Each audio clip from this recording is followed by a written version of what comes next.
Bharatiya Janata party, जिसकी अपनी एक अलग पहचान है। ये केवल एक राजनीतिक दल नहीं, एक आंदोलन है। विचारधारा जिसका प्राण है, जिसके सिद्धांतों में निष्ठा है, जो भारतीय संस्कृति के गौरवशाली अतीत से प्रेरणा लेते हुए मां भारती को परम वैभव की ओर ले जाने को संकल्पबद्ध है। भाजपा एक आंदोलन।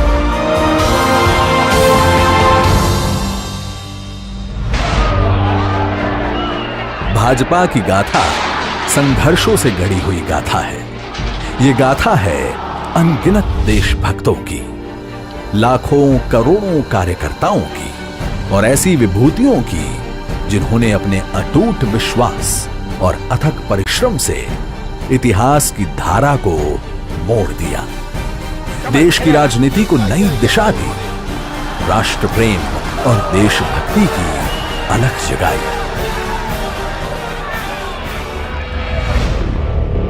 स्वतंत्रता के पश्चात जब नेहरू लियाकत पैक्ट पर हस्ताक्षर हुए, तब तत्कालीन प्रधानमंत्री नेहरू ने पाकिस्तान में रह गए हिंदुओं की जिम्मेदारी से मुंह मोड़ दिया। तब से उद्वेलित होकर डॉक्टर श्री श्यामा प्रसाद मुखर्जी ने नेहरू मंत्रिमंडल से त्यागपत्र दे दिया। नेहरू के पाश्चात्य प्रेम से ऐसी नीतियां बनने लगी जिनमें भारतीय संस्कृति सुरक्षित नहीं रह सकती थी।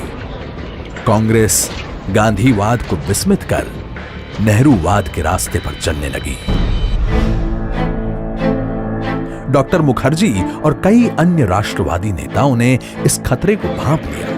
एक नए राजनीतिक दल की आवश्यकता महसूस की जाने लगी और इस तरह 1951 को स्थापित हुआ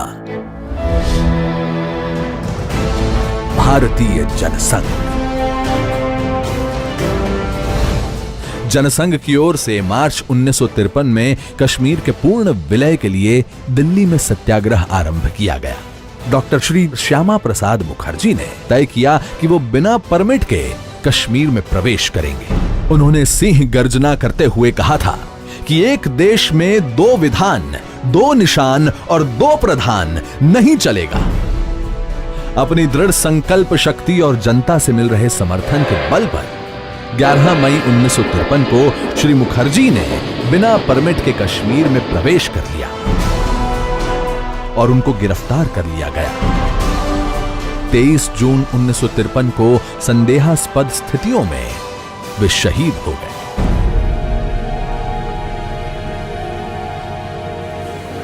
देश में शोक की लहर दौड़ गई।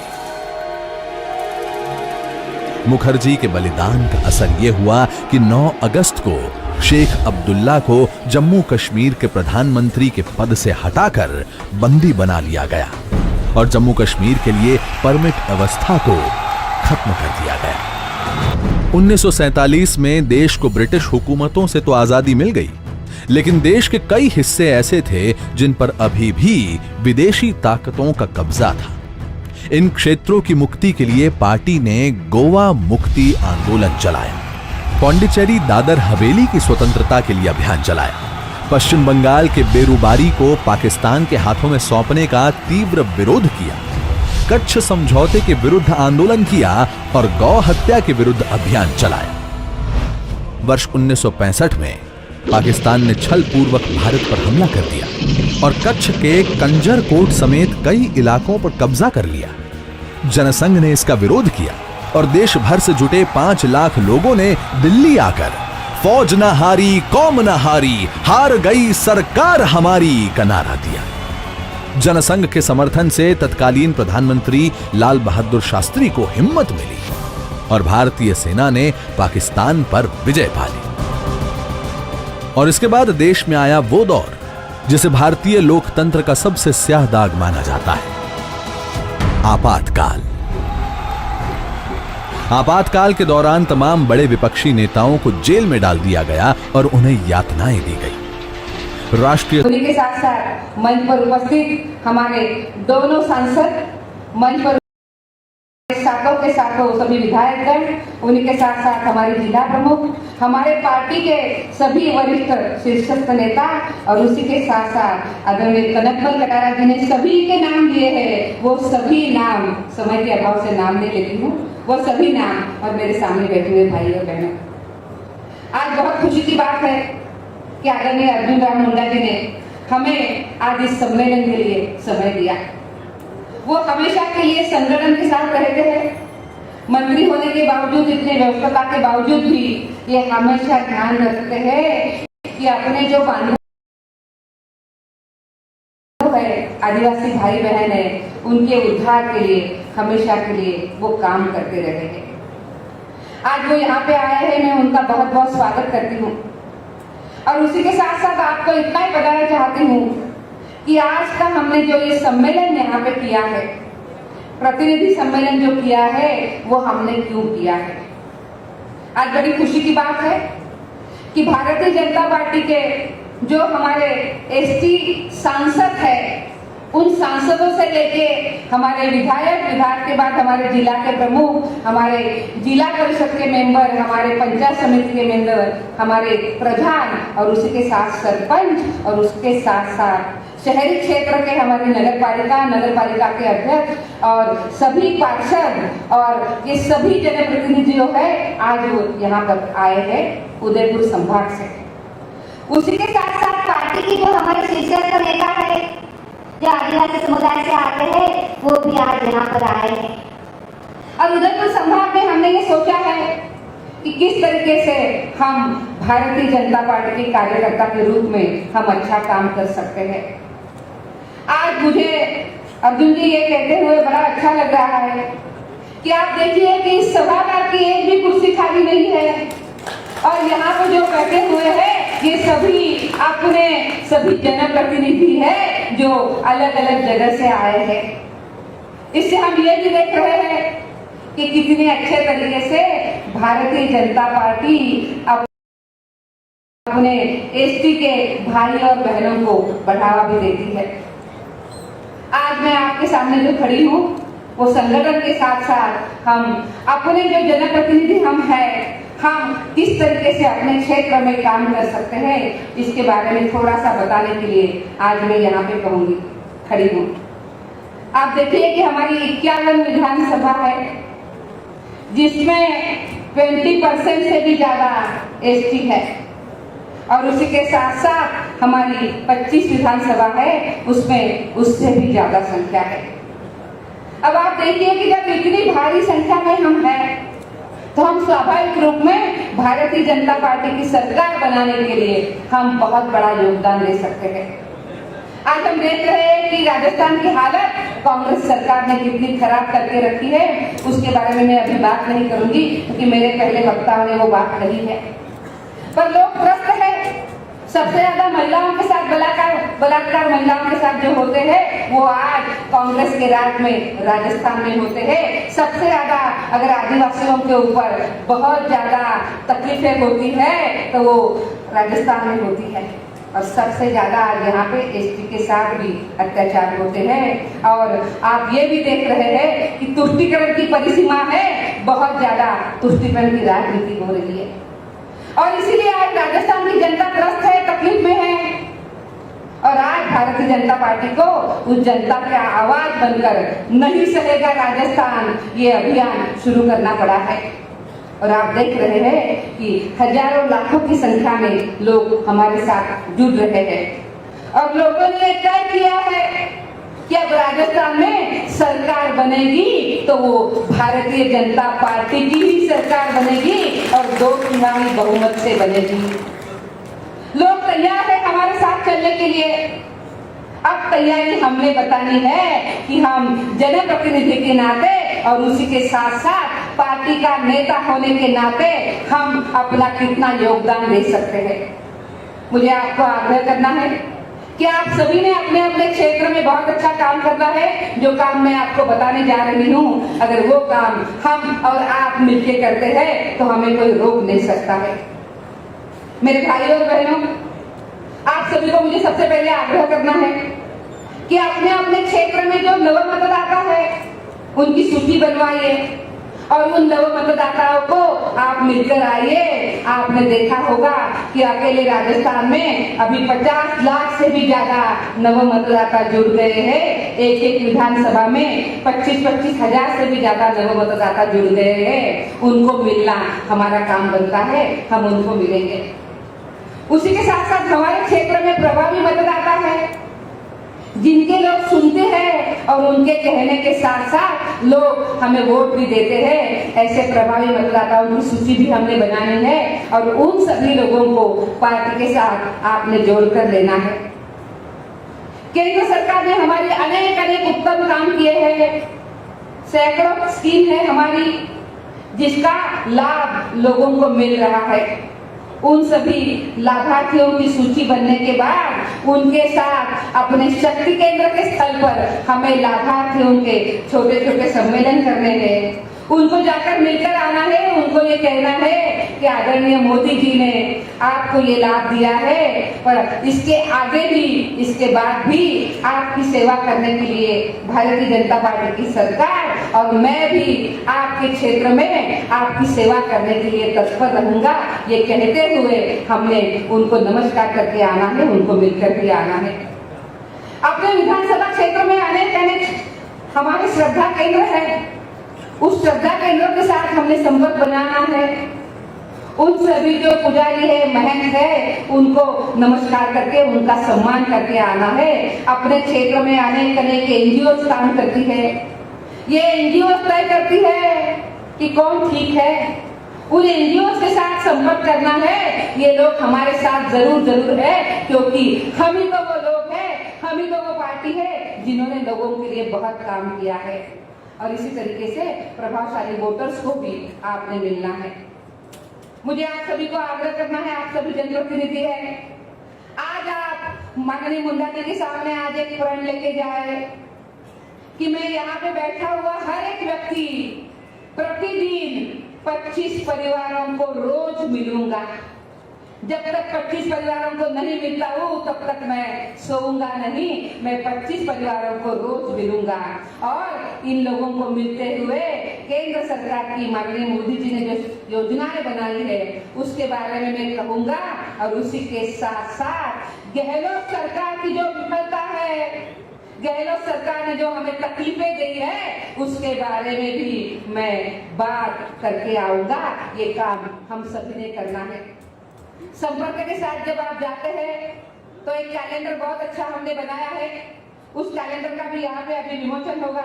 वो कैलेंडर आप साथ में लेकर जाएंगे, उन सभी परिवारों को आप देंगे, उनको पत्रक भी देंगे और उनके घर पे स्टिकर लगा के आप आएंगे।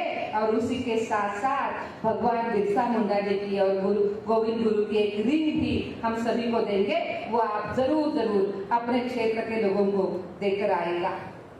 मुझे आप सभी को आग्रह करना है कि प्रदेश के अनेक मुद्दे हैं। पेपर लीक का मामला है, महिलाओं के साथ अन्याय अत्याचार है, महाभ्रष्टाचारी ये गहलोत सरकार है। और इसके अलावा भी आपके अनेक स्थानीय प्रश्न हैं। उन स्थानीय प्रश्नों को आप निकालो जो आपके अपने क्षेत्र के हैं और उन प्रश्नों को लेकर, जिस प्रश्नों को गहलोत सरकार ने न्याय नहीं किया है, उसको लेकर आप स्थानीय क्षेत्र में अपने विधानसभा में आप आंदोलन भी करो। ये भी मुझे आग्रहता के साथ आपको कहना है। हम काम तो बहुत करते हैं, काम में हमारा कोई हाथ नहीं पकड़ सकता, बहुत बढ़िया काम करते हैं। सभी कार्यकर्ताओं के लिए हम एक बार तालियां बजाएंगे। बहुत शानदार हम काम करते हैं, पर काम बताने के लिए हम पीछे रह जाते हैं। अपना सोशल मीडिया हम ठीक नहीं चलाते हैं। जो आप काम करके आते हैं उसके बारे में सोशल मीडिया पे जरूर लिखिए। जिनको लाभ मिला है उनकी छोटी एकदम छोटी सी जो उनकी वीडियोस है वो बताइए, वो भी ले लीजिए और अपने सोशल मीडिया पे आप जरूर आप वो पोस्ट करिए। ये मुझे आग्रहता के साथ आपको कहना है। अभी हमारी पार्टी की यात्राएं निकलेगी, उसके बारे में ऑफिशियल घोषणा भी होगी। पर हमारी एक बहुत बड़ी यात्रा बेड़ेश्वर धाम से निकलेगी, इस क्षेत्र से निकलेगी। हमारा सबका दायित्व बनता है कि इन सभी यात्राओं को ठीक से चलाने के लिए हम दिन रात तत्पर रहेंगे, हम दिन रात मेहनत करेंगे, लोगों के साथ संपर्क करेंगे। जब यात्रा चलेगी तो उसके पहले हमारा मोर्चा चलेगा, घर घर जाकर संपर्क करेगा और संपर्क करते हुए उनको उस यात्रा में आने के लिए आप बुलावा करेंगे। इस तरीके से अनेक काम हमें करना है। मुझे विश्वास है कि ये काम आप बहुत अच्छे तरीके से करेंगे। आज आप इतनी भारी संख्या में यहाँ पे आए, इसके लिए मैं आपका बहुत बहुत धन्यवाद करते हुए आदरणीय मुंडा जी का भी बहुत बहुत धन्यवाद और अभिनंदन करती हूँ और अपनी वाणी को विराम देती हूँ। बोलो भारत माता की।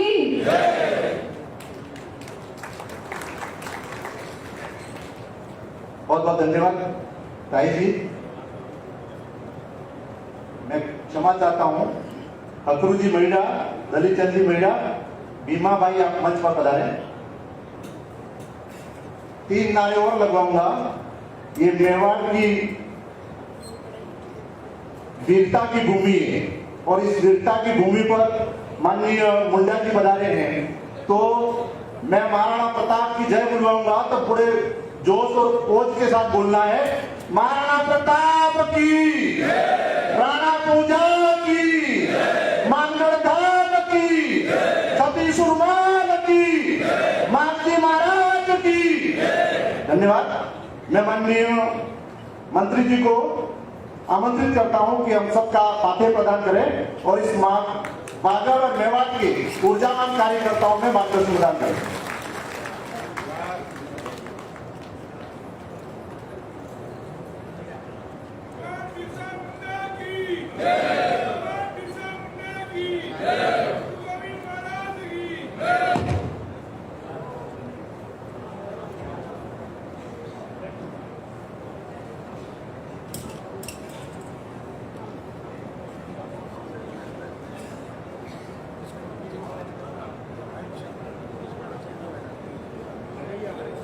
वहाँ से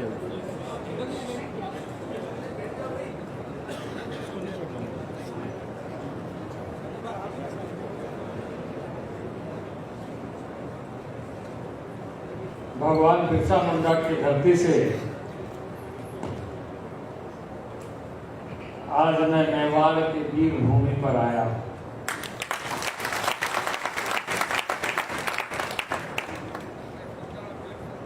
जहां महाराणा प्रताप,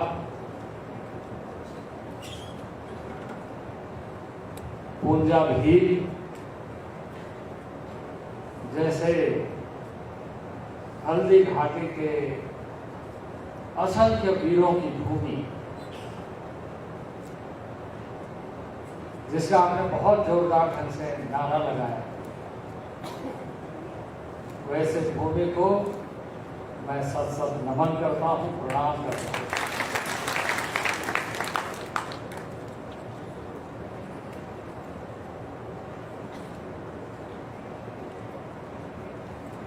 आज मेरे लिए बहुत सौभाग्य की बात है कि ऐसे पवित्र माटी में जो अपने शौर्य और पराक्रम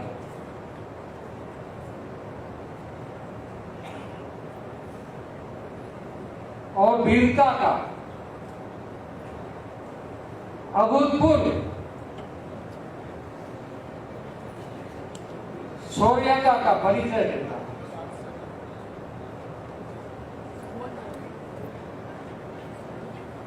ऐसे धरती पर जहां के कुशल नेतृत्व ने युद्ध नीति में, रणनीति में और इतिहास के पन्नों में दर्ज है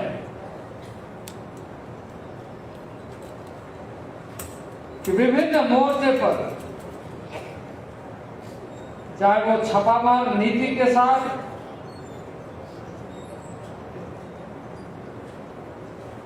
हरावल दस्ता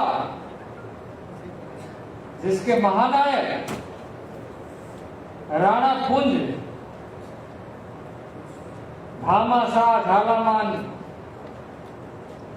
ऐसे असंख्य लोगों ने अपने को बलिदान करके इस धरती को सींचा है, जिसके पुत्र के रूप में, पुत्री के रूप में यहाँ उपस्थित सभी जनों को यह अवसर मिला है। तो इस अवसर पर मंच पर हमारे प्रदेश के सहप्रभारी, राष्ट्रीय सचिव, आदरणीय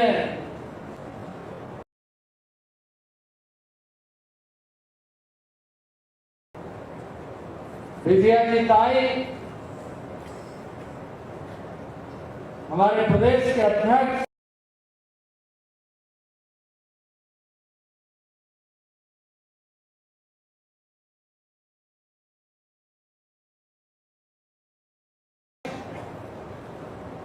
जनजाति मोर्चा के नारायण जी मीणा,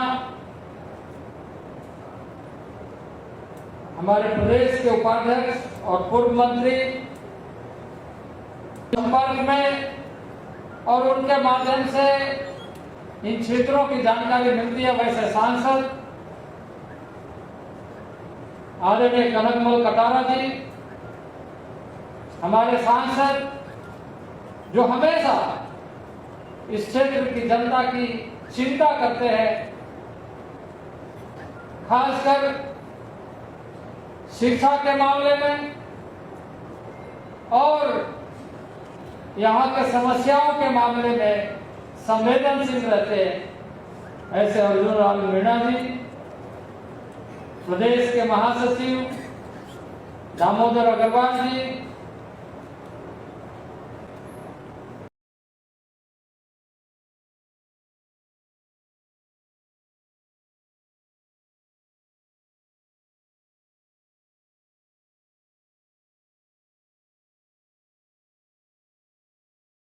आदरणीय मोतीलाल मीणा जी, प्रदेश के मंत्री, प्रमुख सूर्या सहानी जी, पूर्व मंत्री सुशील कटारा जी, हमारे यहाँ पर हमेशा जनता की सेवा में कार्य कर रहे विधायक के रूप में श्री फूल सिंह मीणा जी, प्रताप भील जी, बाबूलाल खराड़ी जी, गोपी मीणा जी, कैलाश मीणा जी, सामाराम जी, श्री हरेंद्र जी,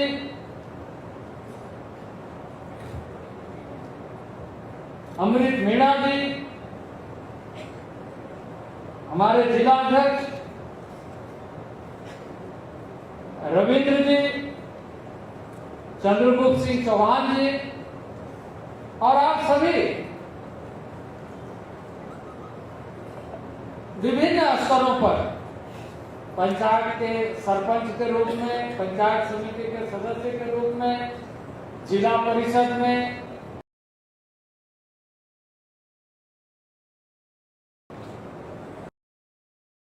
नगर पालिकाओं में, नगर निगम में चुने हुए जनप्रतिनिधि के रूप में, और ऐसे आदिवासी के लेकर समाज के लिए समर्पित होने वाले भारतीय जनता पार्टी के हमारे सभी समर्पित कार्यकर्ता, वरिष्ठ, श्रेष्ठ, देश और मेरे पत्रकार मित्रों, ये मेरा भी सौभाग्य है और हम सबका सौभाग्य है कि एक आदिवासी परिवार में, जनजाति समाज में जब लेकर समाज और राष्ट्र के लिए कार्य कर रहे हैं, और आज इस बात को अनुभव कर रहे हैं के लंबे कालखंड में ये हमारा दायित्व कितना बढ़ गया है। और जब हम अपने को भारतीय जनता पार्टी के कार्यकर्ता के नाते जनजाति समाज की ओर से देखते हैं तो हमें ध्यान में आता है पिछला इतिहास जो हमारे पूर्वजों ने इस देश के लिए बनाया और अगला उद्देश्य लक्ष्य कि इस राष्ट्र को, इस मिट्टी की महक को बरकरार रखने के लिए आदिवासी समाज का कितना बड़ा दायित्व है, कितना बड़ा लक्ष्य है।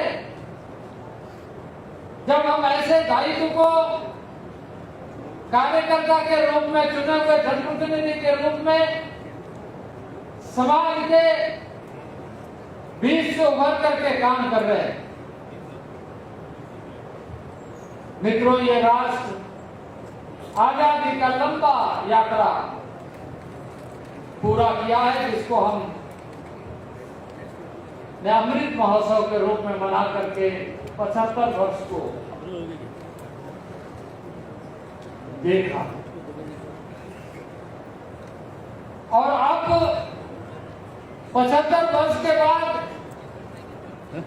100 वर्ष का लक्ष्य लेकर आदरणीय नरेंद्र भाई मोदी के नेतृत्व में हम सब देशवासी आगे बढ़ रहे हैं। वैसे समय में जब हमारे साथ लंबे कालखंड का अनुभव, इस देश में सबसे अधिक कालखंड तक कांग्रेस ने शासन किया, राज्यों में शासन किया, देश भर के कई राज्यों में लगातार शासन किया और यहां इस समय वर्तमान में भी कांग्रेस की सरकार है। लेकिन आज जब कभी भी हम मिलते हैं, जब कहीं भी हमारी मुलाकात होती है, तो लंबे कालखंड के शासन के बाद भी हमें समस्या से मुक्ति नहीं मिली। हम उलझे हुए, हमारे साथ पिछले लंबे कालखंड का अनुभव हमें सोचने के लिए विवश करता है, बाध्य करता है। वैसे समय में एक नई ज्योति का उदय देश के यशस्वी प्रधानमंत्री नरेंद्र भाई मोदी के नेतृत्व में कि हम लक्ष्य इस तरीके से निर्धारित करें जो लक्ष्य आजादी के समय में हमारे पूर्वजों ने देखा था और उस समय कांग्रेस की शासन थी और कांग्रेस जिस दिशा में देश को उम्मीद थी आगे बढ़ने की, उस दिशा में नहीं बल्कि सत्ता की राजनीति में उलझ करके इस देश का लंबा कालखंड को जनता के बीच से सत्ता के कारण डूब गया। और उसी का परिणाम यह हुआ कि उस यात्रा में नई यात्रा प्रारंभ करने का काम उन दिनों में भारतीय जनसंघ के माध्यम से प्रारंभ हुआ।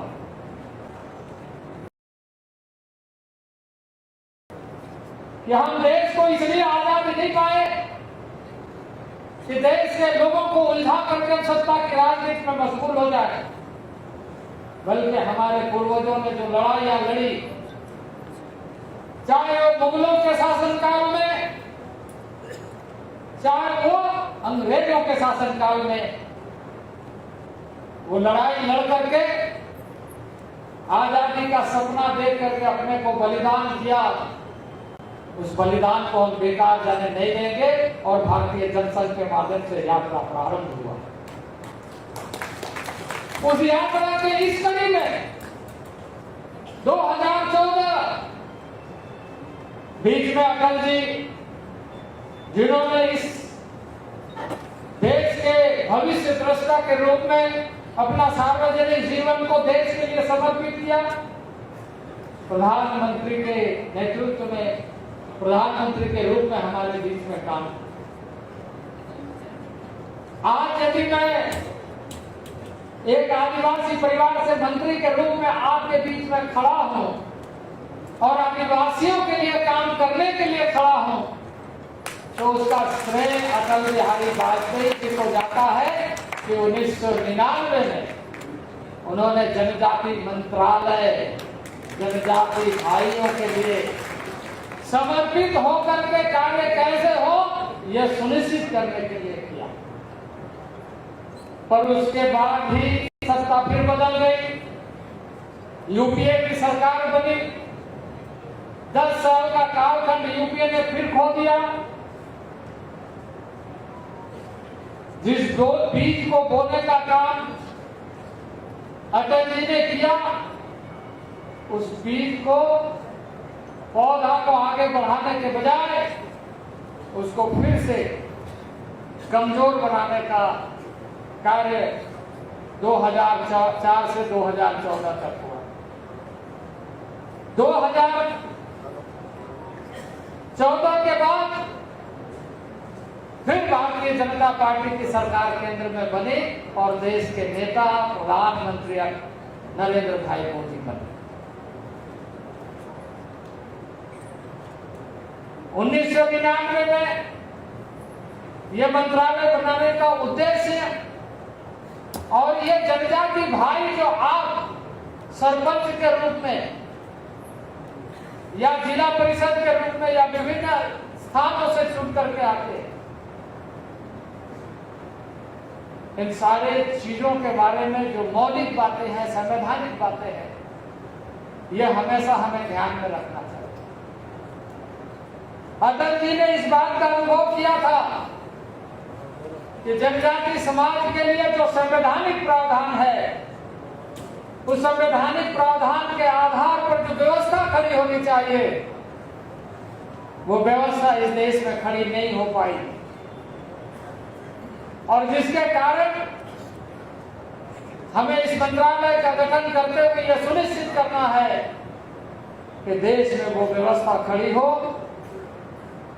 और वो व्यवस्था के साथ आप जानते हैं आर्टिकल 14 कॉन्स्टिट्यूशन का, आर्टिकल 116 कॉन्स्टिट्यूशन का, आर्टिकल 164 कॉन्स्टिट्यूशन का, आर्टिकल 244 कॉन्स्टिट्यूशन का, आर्टिकल 342 कॉन्स्टिट्यूशन का, जो हमें गांव से, पंचायत से, जिला परिषद से राष्ट्रीय स्तर पर यह अधिकार देता है कि वो अधिकार का लाभ हम अपने आदिवासी भाइयों तक पहुंचाने के लिए सुनिश्चित करें।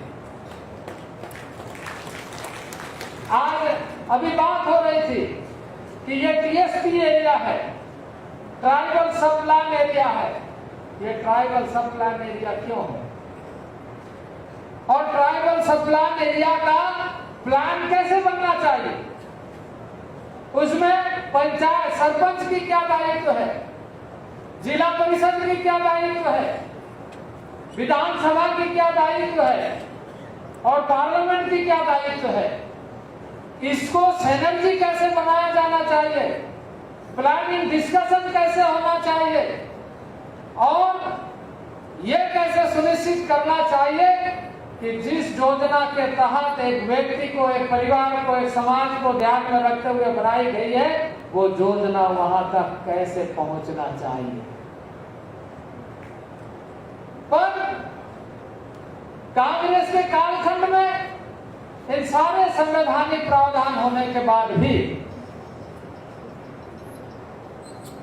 वो सारे कार्य संपादित नहीं हुए और इसलिए आप चूंकि चुने हुए सरपंच के रूप में, प्रतिनिधि के रूप में विभिन्न स्तरों पर काम कर रहे हैं, मैं कुछ मौलिक और संवैधानिक बात यहाँ पर आपको बता रहा। आपने अभी इलेक्टेड रिप्रेजेंटेटिव के रूप में कुछ प्रशिक्षण का भी कार्यक्रम हुआ है, पर एज ए आदिवासी आपको कुछ मौलिक बातों को ध्यान में रख करके हमेशा सोचना पड़ेगा कि आपकी कार्य योजना, आज हमने जो अनुभव किया है, हमने जो चीजों को देखा है भारत सरकार में काम करते हुए, और एज ए मुख्यमंत्री भी हमने काम किया है राज्य में, इसलिए दोनों तरफ का अनुभव मेरे साथ है।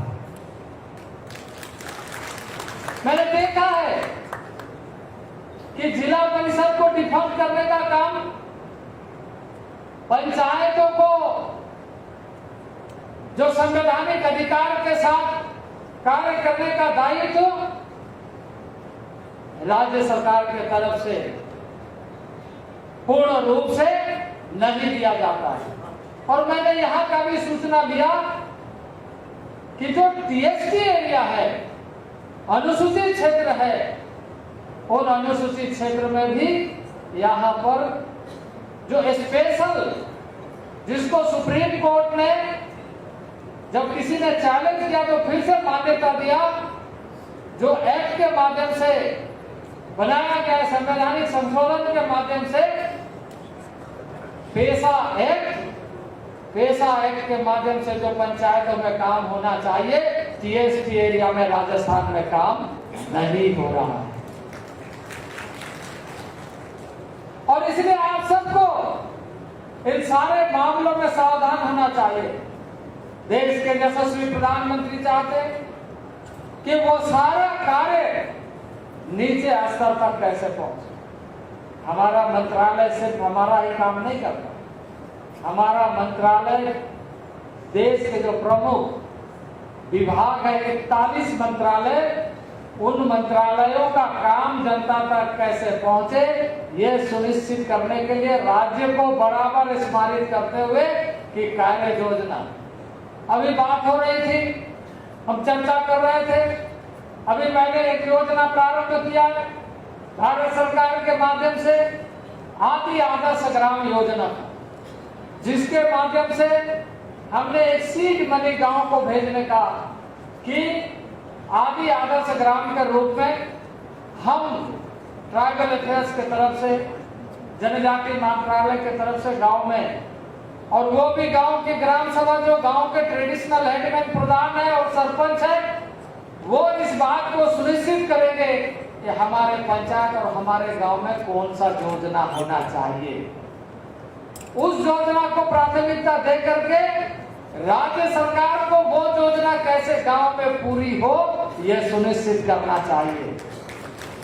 और मैं इस अवसर पर इस बात का उल्लेख इसलिए कर रहा हूं कि नीचे स्तर पर काम इसलिए सही ढंग से नहीं हो पाता है क्योंकि राज्य हमेशा अधिकार को अपने आधार पर देखता है, और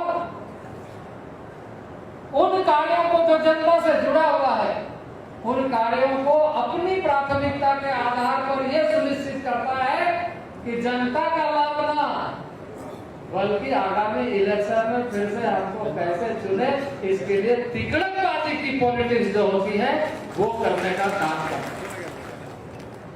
है। मित्रों, इस कार्यक्रम में मैं आपसे ये कहने के लिए आया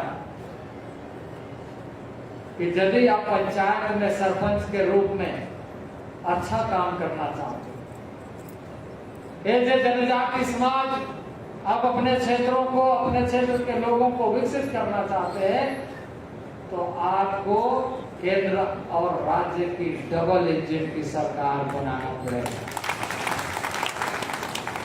और उसके लिए आपको यह सुनिश्चित करना पड़ेगा आज से कि जनजाति आदिवासी परिवार के भारतीय जनता पार्टी के कार्यकर्ता और इस धरती के लाल के नाते आप कैसा काम करें, किस तरह से आप आगे यह सुनिश्चित करेंगे। तो मैं सबसे पहले यह कहूंगा कि इस उदयपुर संभाग में जितने भी विधानसभा है, उन विधानसभाओं को आपको आने वाले दिन में जो यहाँ विधायक है उन्हें दोबारा जिता के भेजना पड़ेगा, और जो नए कैंडिडेट के रूप में आएंगे उनको भी जिता करके आपको राजस्थान में सरकार बनाने के लिए मतदान करना पड़ेगा। भारत सरकार तभी आपके बीच में सही तरीके से जिस उद्देश्य के साथ माननीय अटल बिहारी वाजपेयी जी ने इस मंत्रालय का गठन किया है कि देश के 10.5 करोड़ जनजाति समाज का संपूर्ण विकास, देश के अंदर जनजाति समाज जहां कहीं भी है वो हमेशा देश प्रेम का और अपने धरती अपने मिट्टी का शौर्य बना रहे, उसकी महक आते रहे और हम अपने धरती से कितना प्यार करते हैं ये दिखाने के लिए बलिदान किया। और उसी तरीके से ये वीर भूमि भी है, मेवाड़ की धरती भी है जहां आदिवासियों का बड़ा इतिहास है। इसलिए मित्रों, मैं आज के दिन में आपसे ये कहना चाहता हूं कि आपको इस बात का ध्यान रखते हुए कि आप गौरवशाली इतिहास के वैसे पीढ़ी के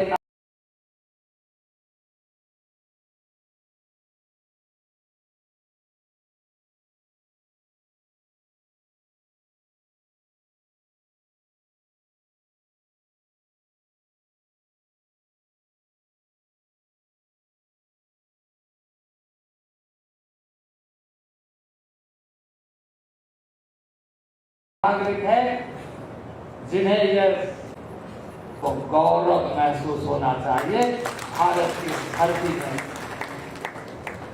पैदा होने का और इस मिट्टी के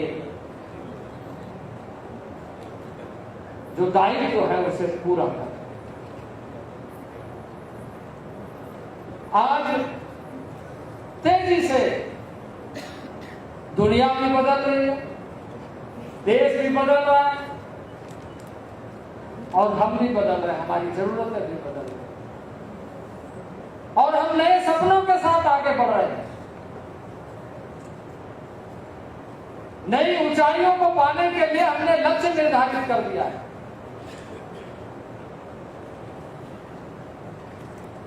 कि 2047 में भारत किस तरीके से और भारत के जनजातीय समाज किस तरीके से आगे बढ़े। और इसी कड़ी में मैं बताना चाहता हूं कि पहले एक औपचारिक ढंग से शिक्षा के क्षेत्र में काम होता था कि राज्यों को हमने कुछ स्कूल के लिए पैसा दे दिया और राज्य चलाए ना चलाए, कैसे चलाए उसकी जिम्मेदारी। लेकिन माननीय प्रधानमंत्री जी ने कहा कि यहाँ ठीक है, राज्य अपने स्तर पर जो भी कर रहे हैं ठीक है, लेकिन जनजाति समाज इस देश के धरती पुत्र के नाते भारत सरकार का दायित्व है कि शिक्षा में हमारा जनजातीय समाज, आदिवासी समाज पीछे न रहे। और 91 मॉडल रेसिडेंशियल स्कूल को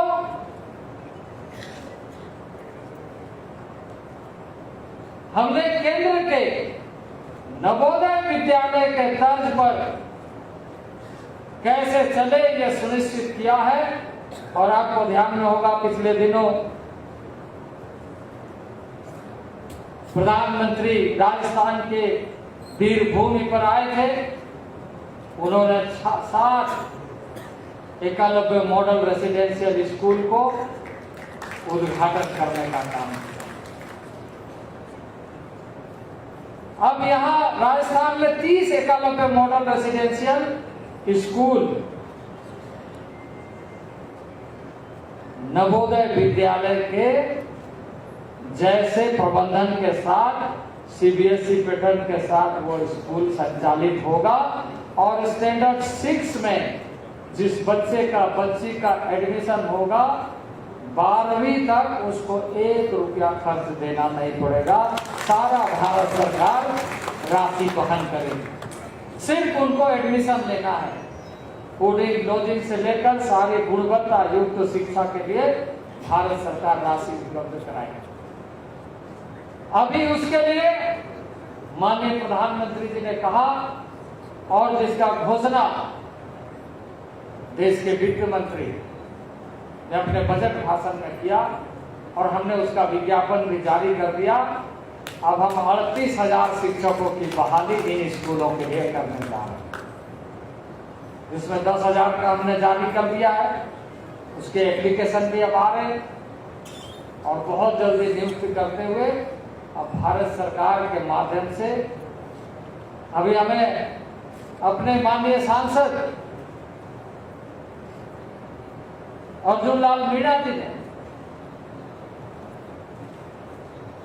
इसके पहले भी बताया, आज भी मुझे बताया, मुझे जानकारी है, उनके क्षेत्र में ही 6 एकलव्य मॉडल रेसिडेंशियल स्कूल बन रहा है। ऐसे सभी के क्षेत्र में बन रहा है। तो भारत सरकार की ये कोशिश है कि शिक्षा में हम नया अवसर पैदा करें। अब योजनागत तरीके से गांव के विकास के लिए जिसकी चर्चा हमने किया, आदि आदर्श ग्राम योजना, इसमें आप सुने हुए जनप्रतिनिधियों का बड़ा दायित्व है। हमने राज्य सरकार को कहा है, चिट्ठी लिखा है कि जो जिस गांव के हैं उनके अनुसार योजना बनाना चाहिए, क्योंकि बीमारी का इलाज बिना डायग्नोस्टिक सिस्टम से करेंगे तो दवा का साइड इफेक्ट होगा, उनके साथ मिलकर के हो करेंगे तो उसका इलाज सही होगा और समाधान होगा। थोपा गया विकास जनजाति समाज, आदिवासी समाज स्वीकार नहीं करता है। वो सहचर तरीके से चीजों को देखना चाहता है और इसलिए आदिवासी कहलाता है, इसलिए उसका परिचय है। इसीलिए टीएसपी एरिया के रूप में सुनिश्चित किया गया है।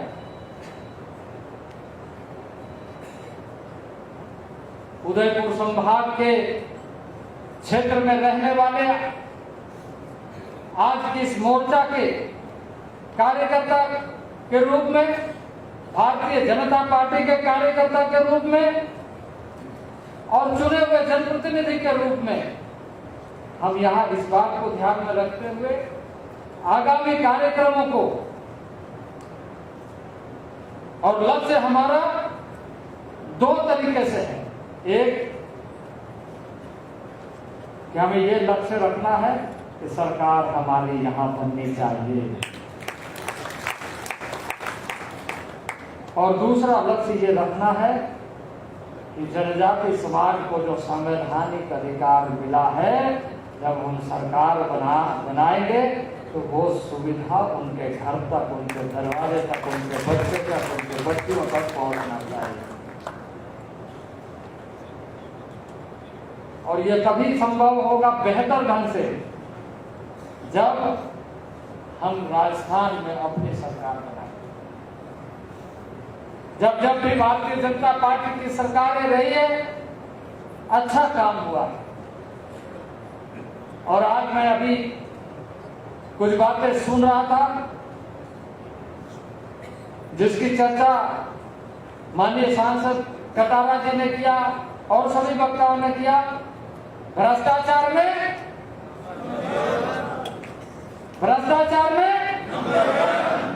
नहीं सहेगा, नहीं सहेगा, नहीं सहेगा।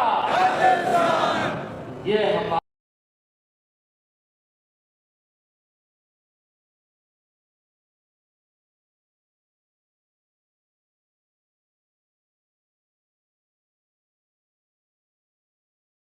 संकल्प होना चाहिए।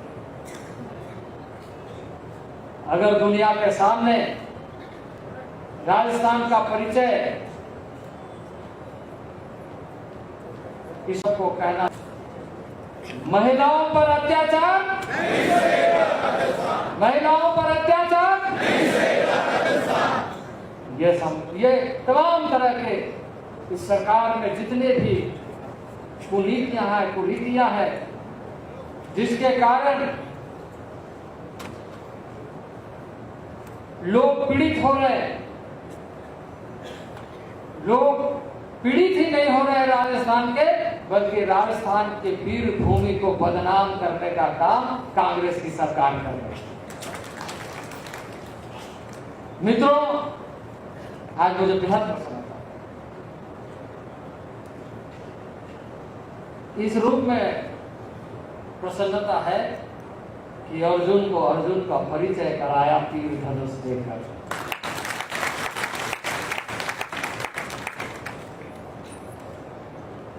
आज मैं इस बात से बेहद आह्लादित हूं कि आपने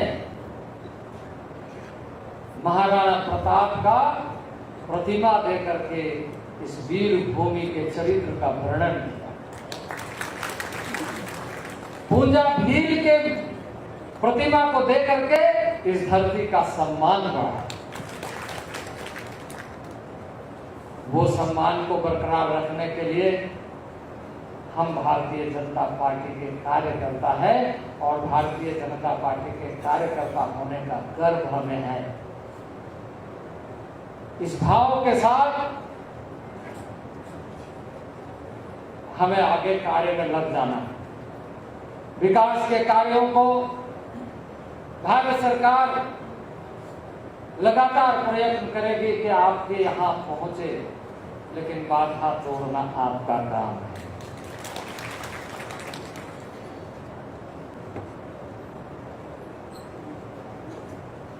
हम राजस्थान का आंकड़ा देख रहे थे, छात्रवृत्ति के लिए 5 तरह के छात्रवृत्ति हमारा मंत्रालय देता। उसमें राजस्थान के 5 बच्चे अभी इस समय हमारे मंत्रालय के तरफ से विदेशों में पढ़ रहे हैं और एक एक बच्चे पर 1-1 करोड़ से अधिक खर्चा होता है। तकनीकी यूनिवर्सिटी में पढ़ने वाले बच्चों की तादाद भी 1200 से अधिक है। इसी तरीके से विभिन्न स्थानों में पढ़ने वालों की संख्या भी 1,44,000 से अधिक है, जिसको हमारा मंत्रालय छात्रवृत्ति होता है। देश भर में 2,500 करोड़ से अधिक हम छात्रवृत्ति विद्यार्थियों को देते हैं। और कल ही माननीय प्रधानमंत्री जी और बेहतर करने के लिए क्या हो सकता है उसकी बैठक बुलाई। तो लगातार हम चिंता कर रहे हैं, न केवल इस समय के लिए बल्कि बच्चों के बारे में जब हम सोचते हैं तो वो सोच सिर्फ आज के लिए नहीं होता बल्कि आने वाले कल के लिए होता है। इसी तरीके से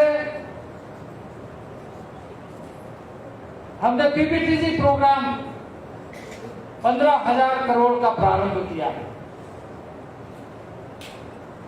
41 मंत्रालयों का काम गांव तक पहुंचने के लिए नई व्यवस्था खड़ी की है।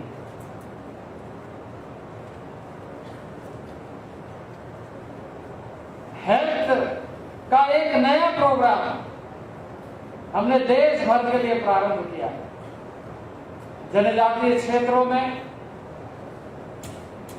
सबका हेल्थ कार्ड बने, 7 करोड़ लोगों का डाटा 7 करोड़ लोगों का डाटा बनाने का काम इस मंत्रालय ने प्रारंभ किया है स्वास्थ्य मंत्रालय के साथ मिलकर।